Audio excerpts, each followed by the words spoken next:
Bien, mes chers amis, comme vous le savez, nous sommes donc à quelques jours de Tisha B'Av. Et nous avions dans un cours dernièrement évoqué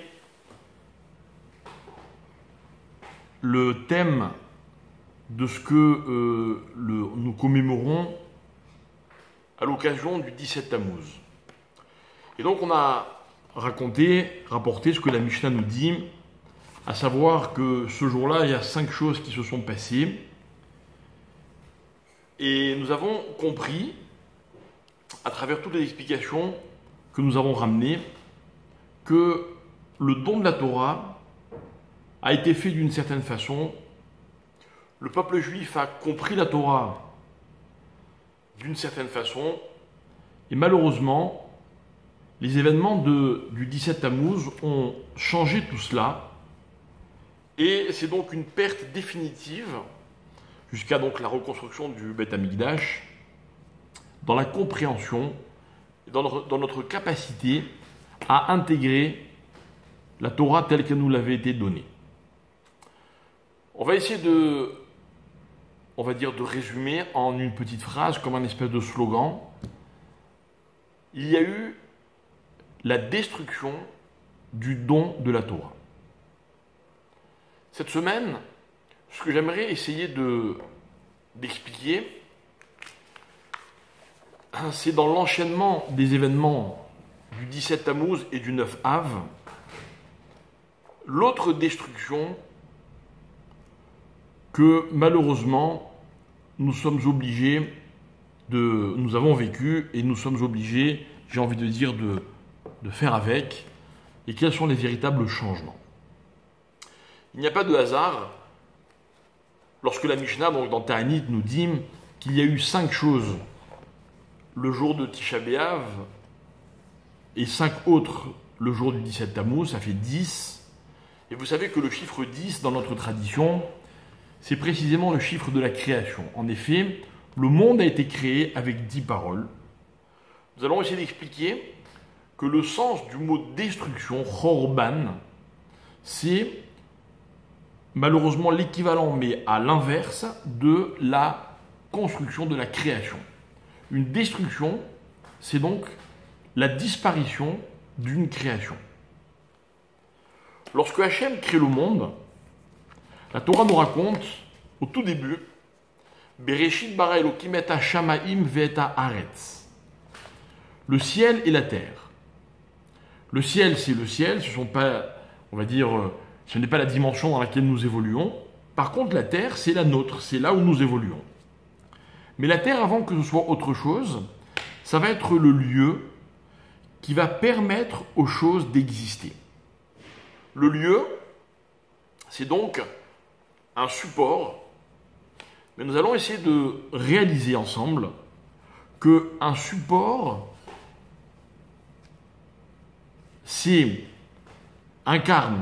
le support incarne une condition sine qua non à l'existence. On va citer par exemple la fameuse Mishnah dans Pirkei Avot qui dit « En lecha davar chez en lo makom ». Il n'existe pas de chose, c'est-à-dire que rien ne peut s'appeler davar, davar c'est une chose, si elle n'a pas d'abord un lieu. En lecha davar chez en lo makom. Il n'y a pas de chose qu'il n'ait pas d'endroit, qu'il n'a pas, si vous voulez, pour mieux comprendre. Donc, le makom, l'endroit, c'est le support de tout. On a expliqué la semaine dernière qu'il y a eu une brèche dans la muraille de Jérusalem, et donc il y a eu un changement de statut dans le makom qui s'appelle Jérusalem. Très vite, si vous voulez un petit peu pour rajouter une petite touche, on avait expliqué que Jérusalem était un endroit protégé, ce qu'on appelait nous un endroit stérile. Et en fait, nos maîtres vont expliquer qu'avec la brèche de la muraille, Jérusalem passe du statut de ce qu'on appelait Reshuta Yachid, domaine privé, au statut de Reshuta Rabim, domaine public. Et il y a une différence très intéressante au niveau de la halacha, c'est que, vous savez que, alors je m'adresse peut-être à ceux qui connaissent, on va dire, le thème dont je vais parler, à savoir qu'on n'a pas le droit de transporter un objet dans le Reshuta Rabim, donc le domaine public le jour de Shabbat. Mais le domaine public, en fait, il est précisément depuis le sol jusqu'à 10 tfachim, à peu près grossièrement 1 mètre. Au-delà d'1 mètre, on n'est plus dans ce qu'on appelle Reshut Harabim, ça rentre dans un autre statut qui s'appelle carmélite, peu importe. Alors que Reshut HaYachid, un lieu privé, reste lieu privé jusqu'au ciel, sans aucune limite. En d'autres termes, un lieu public n'est pas un lieu. Et un lieu privé est un lieu dont l'existence est illimitée. Pourquoi ? Parce qu'il permet à ceux qui y habitent précisément d'exister. Or, qu'est-ce qui se passe le jour de Tisha B'Av ? La première chose qui va se passer, c'est que les Juifs de la sortie d'Égypte ne pourront pas rentrer en Israël. Rappelez-vous, les explorateurs reviennent, ils pleurent, tout le monde se plaint, et Dieu punit. Et il dira au peuple juif, vous ne rentrerez pas en Israël.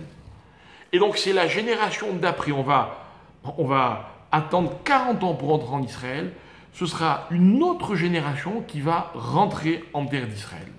C'est intéressant, pourquoi ? Parce que la sortie d'Égypte, c'est la naissance du peuple juif, c'est-à-dire, c'est une existence. À partir de ce moment-là, le peuple juif existe. Or, quand une chose existe, j'ai envie de dire, c'est définitif. On ne peut pas annuler une existence. Mais cette génération va disparaître. Et ce qu'il aurait normalement dû se passer, c'est que cette génération qui a eu mérité d'exister en tant que peuple va confirmer son existence en recevant un endroit qui va lui permettre de continuer à exister. Or, cette génération ne rentrera pas en Israël. Et nous, ce qu'on veut expliquer, c'est que la terre d'Israël, le Beth Amikdash, donc ce thème qui est forcément, ces deux thèmes qui sont forcément liés, en fait, sont la condition sine qua non pour l'existence du peuple juif. Alors, exister, c'est on va dire, c'est une évidence qui s'impose. Quelqu'un existe, il existe, vous devez faire avec. Ok ? Par contre, avoir un endroit, donc notamment avoir la chance d'exister en Eretz Israël, ça, on peut mériter ou on ne peut pas mériter. Et donc, lorsque le Beth Amikdash va être détruit, donc évidemment des années après, eh bien, il va y avoir ce qu'on appelle l'exil. Et qu'est-ce que c'est que l'exil ? Alors mes chers amis, écoutez bien, ce que je vais dire n'est pas simple. L'exil, c'est l'obligation d'exister sans avoir d'endroit. Est-ce possible ? Et puis ça, c'est le combat du peuple juif tout au long de l'histoire. Mais avant d'arriver à ce combat, je voudrais que l'on comprenne en profondeur la notion d'endroit et pourquoi est-ce qu'un endroit est tellement important. Je voudrais que l'on comprenne que avoir l'endroit, posséder l'endroit qui me permet d'exister, donc ce support qu'on va appeler dans la Torah makom, on va l'expliquer un peu plus tard, c'est un srout, c'est-à-dire c'est un mérite. Ça se mérite. Lorsque quelqu'un arrive au monde, il n'a encore rien fait. On ne lui a pas demandé son avis.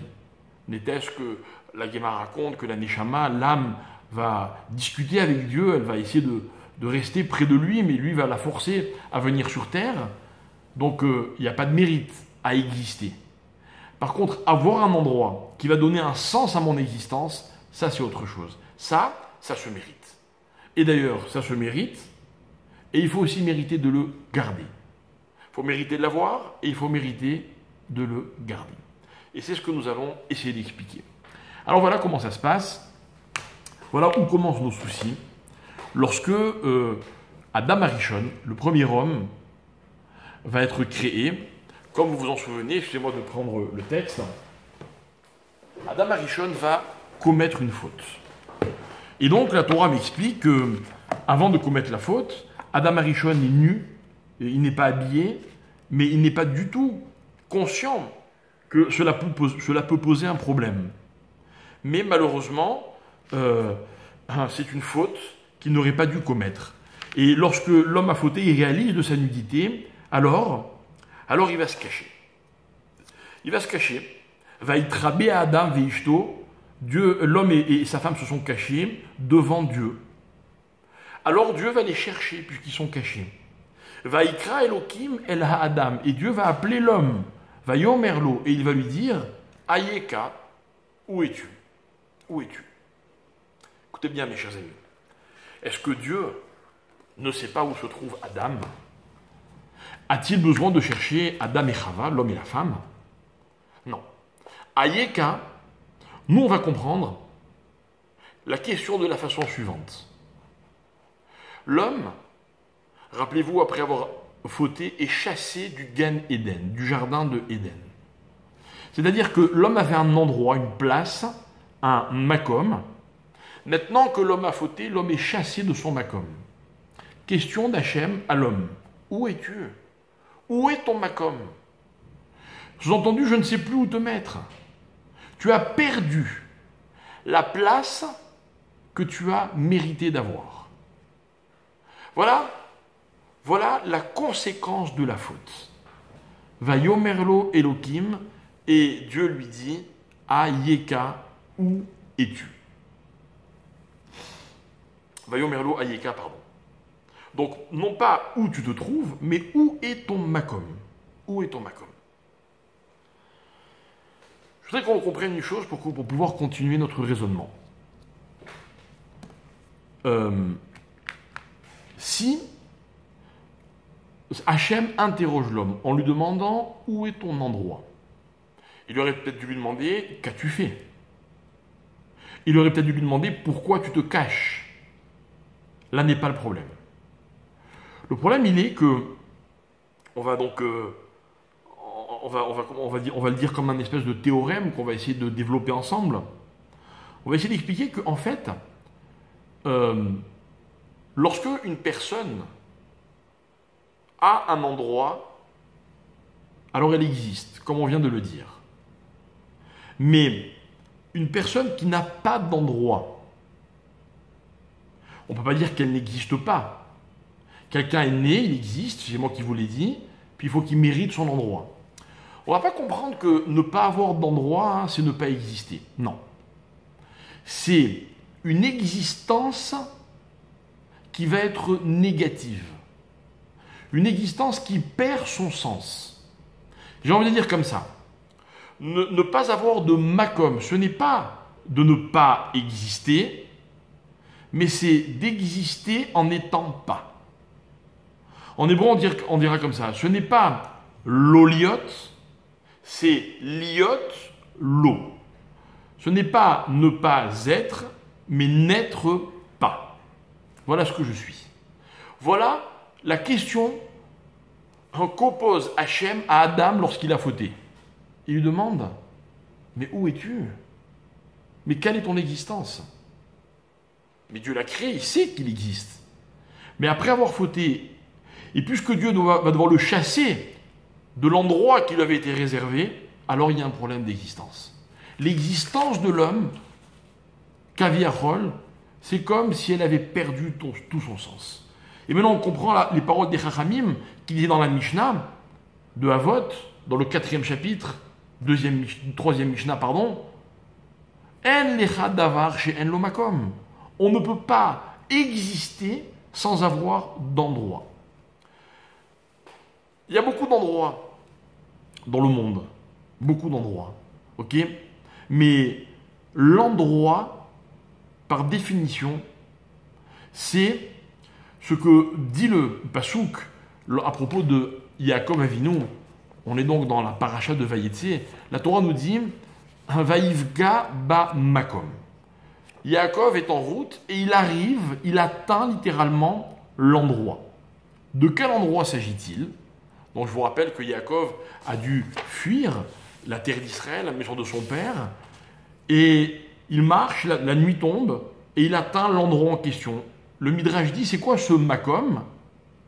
Il dit, le makom, c'est Akadosh Baruch Hu lui-même.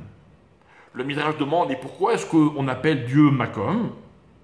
Et il répond, le Midrash, Sheu mekomo shel olam Ve'en olamo mekomo. Car Dieu, littéralement, est l'endroit du monde, mais le monde n'est pas l'endroit de Dieu.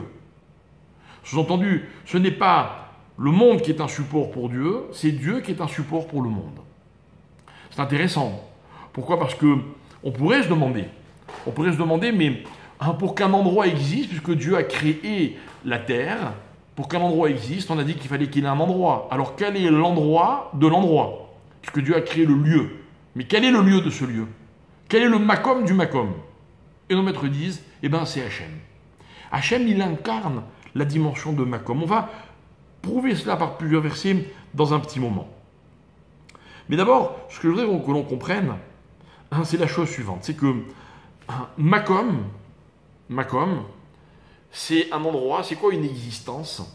C'est que vous voyez, quand quelqu'un n'existe par exemple que pour lui. Lorsqu'il n'existe que pour lui, c'est une existence qui est une non-existence. C'est-à-dire que aujourd'hui, dans le langage un peu actuel, on dira il sert à rien. Il y a des gens, on pourrait croire qu'ils servent à rien.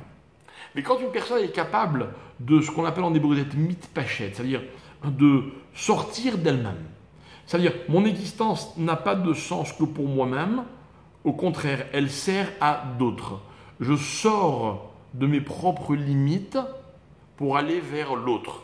Je partage une connaissance, je partage mon temps, je partage ce que je possède. En d'autres termes, je partage ce que je suis. Ça c'est la définition de makom. Écoutez bien pourquoi je me permets de dire une chose pareille. Makom, si vous prenez toutes les lettres du mot makom, vous obtenez la valeur numérique de 186. 186. D'accord? Prenons maintenant le nom de Dieu, Yud-Ke Vav-Ke. Valeur numérique, 26. Ok? Mais, nous avons donc la lettre Yud, la lettre He, la lettre Vav et de nouveau la lettre He. Et nous allons prendre la lettre He, la lettre Yud, la première, et nous allons la multiplier par elle-même. Donc Yud fois Yud, 10 fois 10. Puis après He, 5, 5 fois 5. Puis après 6, Vav, 6 fois 6. Puis après He, de nouveau, 5 fois 5. Et nous obtenons le chiffre 186. Ça veut dire que la puissance, puisqu'on a multiplié le chiffre par le chiffre, la puissance du nom de Yud-Ke Vav-Ke, c'est Makom. Makom, mes chers amis, ce n'est pas juste un support, c'est ce qui permet à un individu, en l'occurrence Dieu dans notre contexte, mais c'est valable pour chacun d'entre nous, de développer la puissance qui est en lui. C'est parce que j'ai un Makom dans ma vie que mon existence a ce que nous venons d'appeler une puissance. Donc c'est ça, être.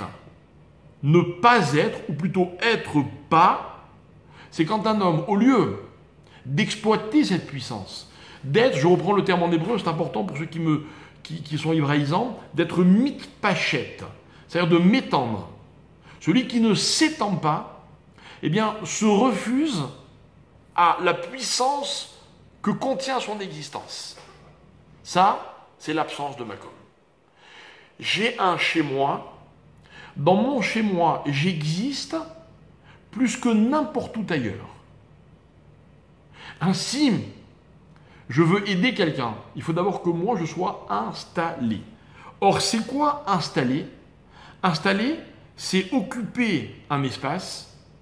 Quand un espace est occupé par moi, alors je suis installé et je peux exploiter la puissance qui est la mienne. Voilà pourquoi Dieu est appelé Makom. Alors Yaakov Avinu, en quittant Israël, on a voulu lui faire un clin d'œil. Ne t'inquiète pas, ta place est là. Ta place est là. Mes chers amis, nous avons tenu tout au long de l'exil parce que nous avions les yeux tournés vers Jérusalem. Parce que en sortant de Jérusalem, en sortant d'Israël, Yaakov s'arrête dans un lieu qui s'appelle Makom, dont dira le Midrash, attention, Makom, c'est pas le nom de l'endroit, c'est pas le nom commun qui désigne l'endroit, non, c'est Dieu lui-même. Parce que Dieu, il est le Makom du monde. Parce que ce qui permet au monde d'exister, c'est le fait qu'il y a un lieu qui le contient. Et ce lieu, dans un sens beaucoup plus large, c'est tout simplement Akadosh Baruch Hu. Le premier Beth Amikdash, le premier temple, le premier temple, il était littéralement le lieu de Dieu. Il était le Makom. Puisque la Torah va dire, construisez-moi un tabernacle, un sanctuaire, et je résiderai parmi vous. C'est pas que Dieu réside dans l'endroit en question, c'est que par l'endroit, Dieu réside partout, en chacun d'entre nous. Et en fait, la force du Beth Amikdash, c'est que, et je vous demande de bien me suivre dans cette idée, parce qu'elle est, je pense, d'une puissance extraordinaire, c'est que dans chaque détail de ce lieu, on pouvait percevoir la révélation d'Akadosh Baruch Hu. Et je vais vous en donner la meilleure preuve. Il y avait, nous raconte la Mishnah, un tas de choses. On va nous parler des dimensions de ce lieu, de tout ce qu'il contenait. Comment chaque coin, chaque recoin de cet endroit était exploité pour faire une autre mitzvah, pour servir le peuple juif, pour être le lieu dans lequel le Kohen, les Kohanim, allaient servir de trait d'union entre Dieu et l'homme, dans lequel on allait faire les sacrifices, la menorah, etc., etc. Et puis on arrive au fur et à mesure, on se rapproche de la sainteté, elle monte en puissance, et on arrive dans un endroit qui s'appelle le Kodesh HaKodashim, le Saint des Saints. Incroyable. Le seul endroit dans lequel personne n'avait le droit d'entrer, si ce n'est le Kohen Gadol, il n'y en avait qu'un seul, le jour de Yom Kippour. Donc on a cette trilogie qui est l'endroit le plus saint, au moment le plus saint, avec l'homme le plus saint. On a la quintessence de la Kedusha. Et voilà que dans cet endroit, il n'y avait qu'une seule chose. Il y avait ce qu'on appelle le Aaron. Le Aaron, c'est le tabernacle, c'était cette fameuse boîte, cette armoire qui contenait les tables de la loi, qui contenait, j'ai envie de dire, la source même des choses. Et la Gemara, dans le traité de Yoma, page 21, la Gemara dira une chose qui peut-être peut être pour certains une nouveauté, mais en fait elle est l'un des fondements de la tradition. C'est le genre d'enseignement pour un enfant qui va étudier la Torah, qu'il apprend depuis son plus tendre âge. On nous a toujours appris, c'est là la source, Yoma, page 21, que le Aaron, mais comme Aaron, Eno Minamida. C'est-à-dire qu'en fait, lorsqu'on faisait le calcul de la place qui était censée occuper ce Aaron, ce tabernacle, on ne trouve pas sa place. Et la Gemara nous rassure, non, c'est pas grave, ne croyez pas que vous êtes trompé dans vos calculs, le Aaron n'occupait pas d'espace. Ça veut dire quoi, n'occupait pas d'espace? Il était physiquement présent. Le Kohen Gadol aspergeait le fameux sang du sacrifice de Kippour entre les deux poignées par lesquelles on l'attrapait. Et puis la Torah nous dit quelle était sa taille. Il mesurait tant de longueur, tant de largeur, tant de hauteur.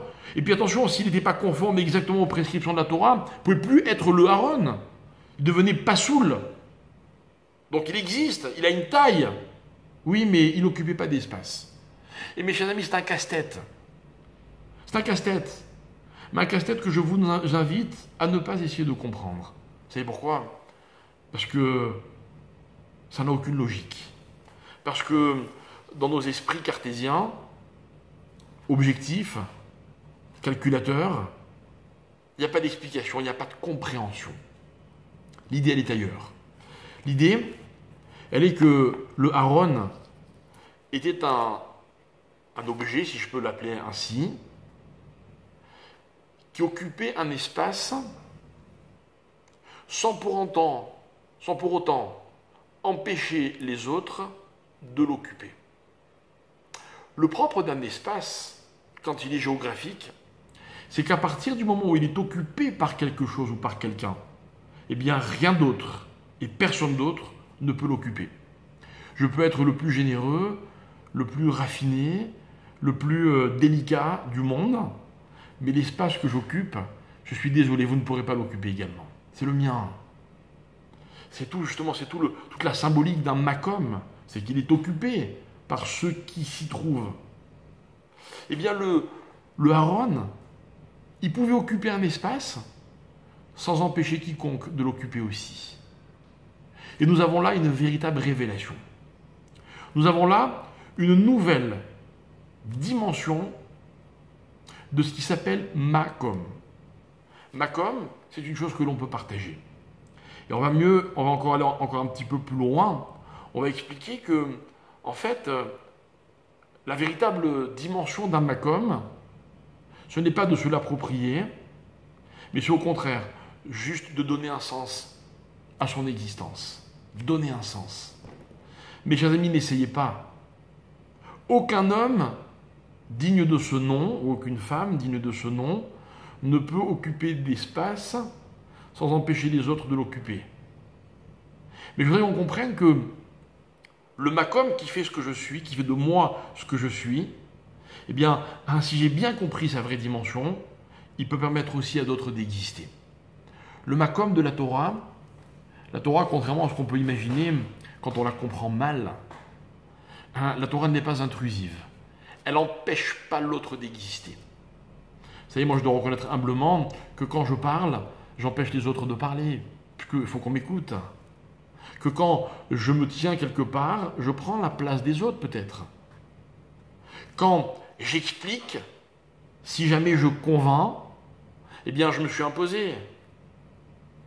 Dans la vie, on peut s'imposer par séduction, par logique, par la force, par tout ce que vous voulez. La Torah, elle a tout ça, mais elle ne s'impose jamais. Au contraire, elle n'est là que pour aider les autres à exister. Voilà ce que c'est le makom qui s'appelait Kodesh HaKodashim, dans lequel il y avait le Aaron, qui était finalement la véritable, j'ai envie de dire, incarnation de la présence divine. Un endroit, mais qui n'est pas le support de ce qui s'y trouve, au contraire, qui est supporté par ceux qui s'y trouvent. Et donc, Dieu est l'endroit du monde, sans que le monde soit l'endroit de Dieu. Voilà la véritable dimension. Alors mes chers amis, ce qui est intéressant, c'est que, ce qui est triste, c'est que cette dimension de Makom a disparu le jour de la destruction du temple. Parce que ça n'existe plus nulle part ailleurs. Parce que cette particularité, j'ai envie de dire ce cadeau, cette transcendance dans la notion de Makom n'a existé que là-bas.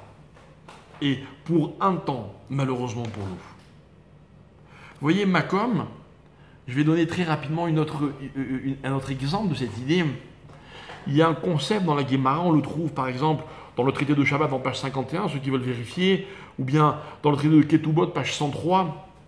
Là-bas, à propos de plusieurs personnages, dans Shabbat, à propos de Rabbi Ishmael, fils de Rabbi Yossi, à propos d'un homme qui s'appelait le Koves, d'accord, le teinturier dans la Gemara de Ketubot, on dit d'eux qu'ils avaient un mérite extraordinaire. Vous savez pourquoi? Parce qu'ils étaient Mémalé, Makom, Avotav. On dit de chacun d'entre eux, ils remplissaient littéralement l'endroit de son père, de leur père. Ils avaient des ancêtres et ils arrivaient à incarner ce que leurs ancêtres étaient. Donc ils sont Mémalé, Makom. Littéralement, ils remplissent l'endroit. Quand quelqu'un s'en va, il laisse une place vide. Qui est capable de remplir ce vide? Malheureusement, peu de fils sont capables de remplir le vide que leurs pères ont laissé. Leurs pères au pluriel. Suis-je le digne fils de mon père, mon grand-père, mon arrière-grand-père et de tous ceux qui m'ont précédé? Si oui, c'est un rêve absolu. Eh bien, je pourrais être Mémalé leur place. Leur place? Ah, mais je croyais qu'une place, elle ne pouvait jamais être occupée par deux personnes à la fois. Oui, sauf quand Makom, c'est ce qui permet l'existence. Et en fait, un fils pourrait être Mémalé, Makom de son père, d'abord s'il en est digne, et puis si son père n'a occupé une place que pour permettre à ses enfants d'exister. Vous voyez, malheureusement, on peut être des pères ou des mères, preneurs ou donneurs. On peut occuper tellement d'espace que les autres, même nos enfants, ne pourront plus jamais l'occuper. Ou alors le contraire. Mais pour ça, vous comprenez qu'il y a un véritable effort et travail à faire, et on est dans une autre dimension de ce qui s'appelle Makom, de ce qui s'appelle l'endroit. C'était une première lecture du mot Makom. Je vous en propose une deuxième qui va dans le même sens. Makom, on le trouve, vous savez que le mot Makom, il peut avoir plusieurs, on va dire, il peut être décortiquer, on peut extrapoler plusieurs mots. Par exemple, on peut dire lakoum. Lakoum. Lakoum, c'est-à-dire se lever. On peut dire aussi, donc lakoum, c'est kam. Ou alors on peut dire lakoum, ce qu'on va appeler en hébreu les komem ou les itkomem. J'explique. Lakoum, c'est se lever ou se tenir dans un endroit. Un leit comme même, mais c'est toujours avec les mêmes lettres, on a juste doublé la dernière console, c'est une règle grammaticale en hébreu. Leit comme même, c'est s'élever contre. S'élever contre. Et en fait, on va découvrir quelque chose de très très intéressant.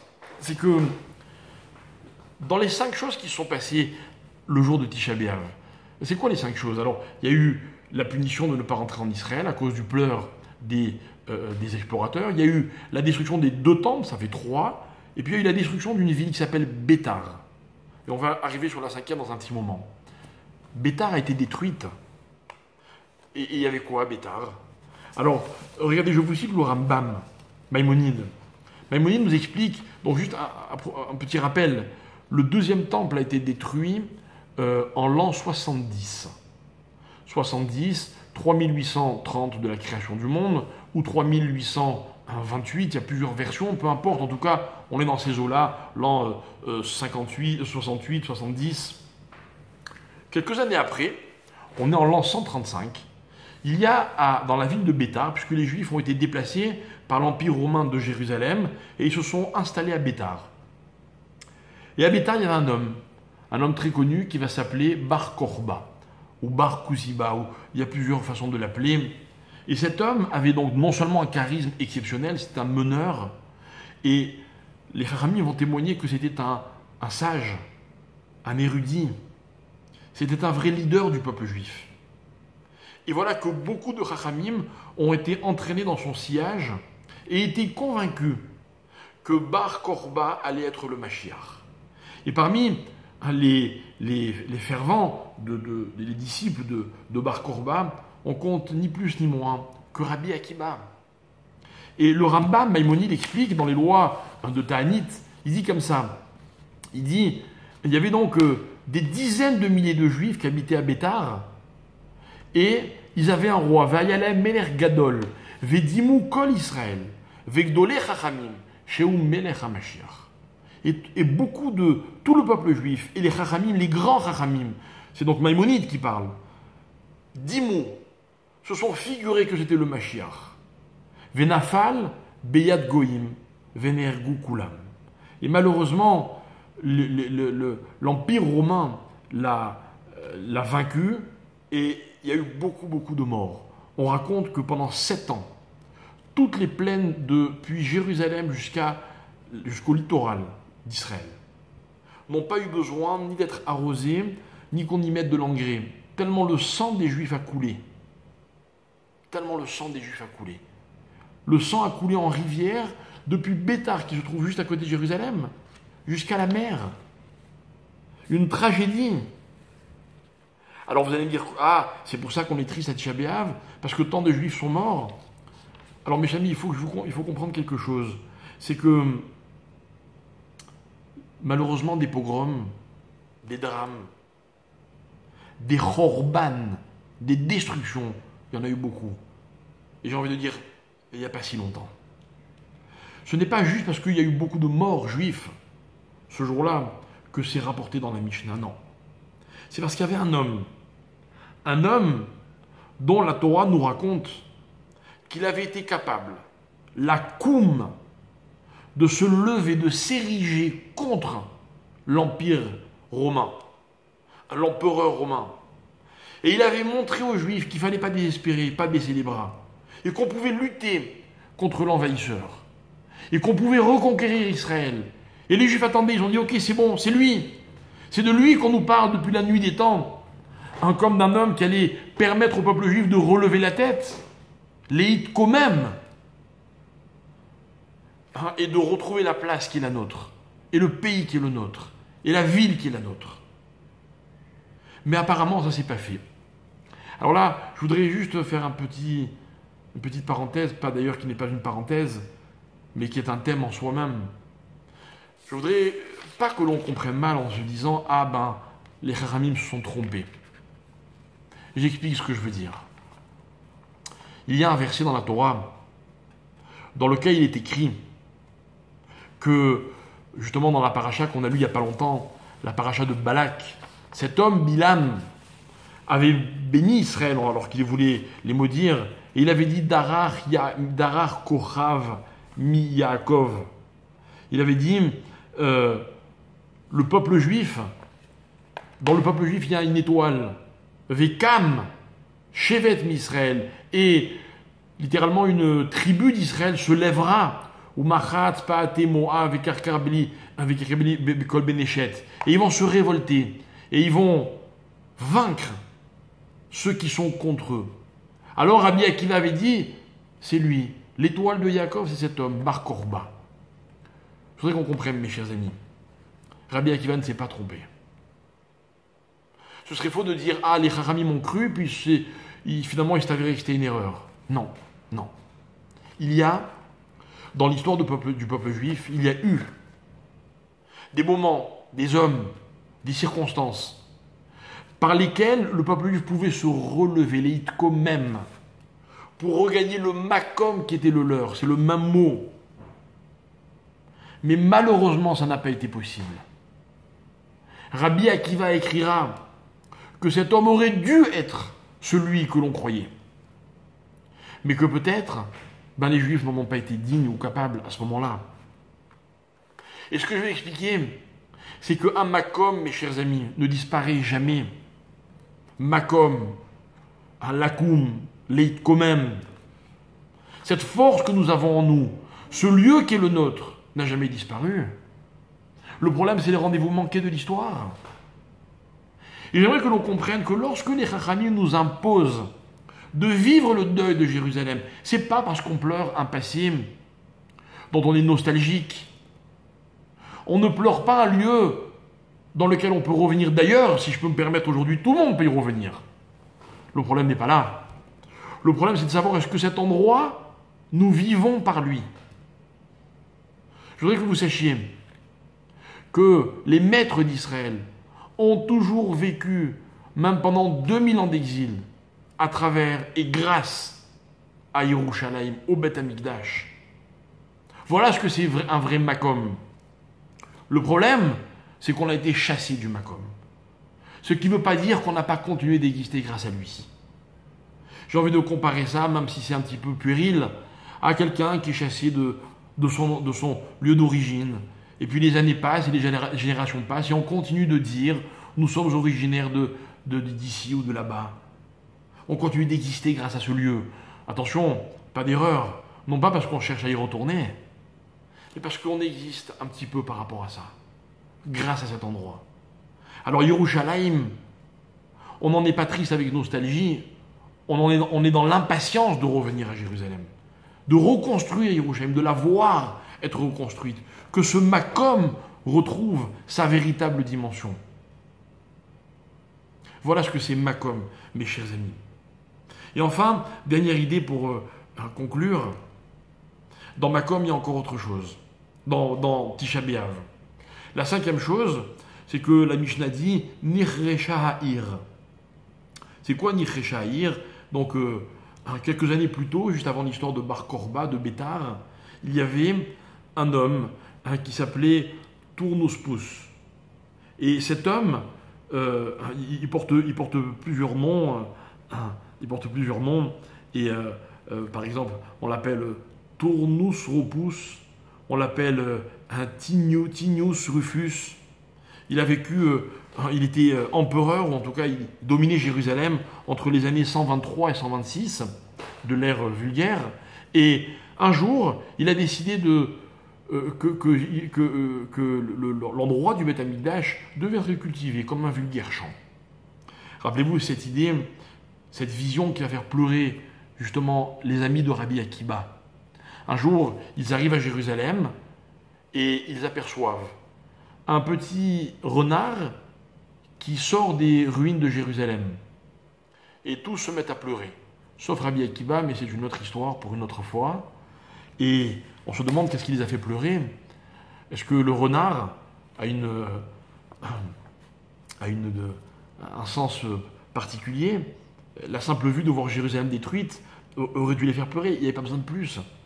Et nos maîtres vont expliquer qu'en fait, l'endroit du Beth Amikdash va être perçu par 3 personnages, qui sont Abraham, Yitzhak et Yaakov.